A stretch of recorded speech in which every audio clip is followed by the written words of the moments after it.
জেলায় দলের সভাপতির দায়িত্ব সামলেছেন সৌরভ চক্রবর্তী, ছিলেন আলিপুরদুয়ার বিধানসভা কেন্দ্রের বিধায়কও। এছাড়া তাকে শিলিগুড়ি জলপাইগুড়ি উন্নয়ন পর্ষদের সভাপতিও করেছিলেন মমতা বন্দ্যোপাধ্যায়। সেই সৌরভ চক্রবর্তীর গলাতেও শোনা যাচ্ছে ক্ষোভের সুর।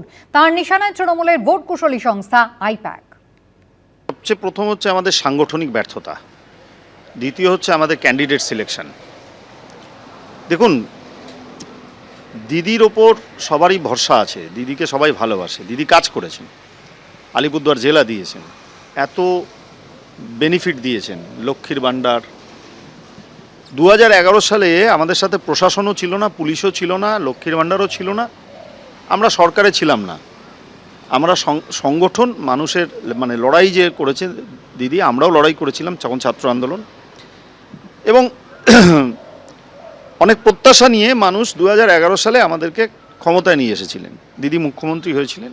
আমাদের সংগঠনের আরও পরিণত হওয়া, আরও সংগঠনের যে লোকগুলোকে আমরা বসাচ্ছি আনছি, তারা আদবেও কতদিন রাজনীতি করেছে, তারা কেন আসছে শাসক দলে, তাদের পরিচয় কি, তাদেরকে কে আনছে? তাদেরকে তো মমতা বন্দ্যোপাধ্যায়, অভিষেক বন্দ্যোপাধ্যায়ের হাত ধরেই তো তারা আসছে।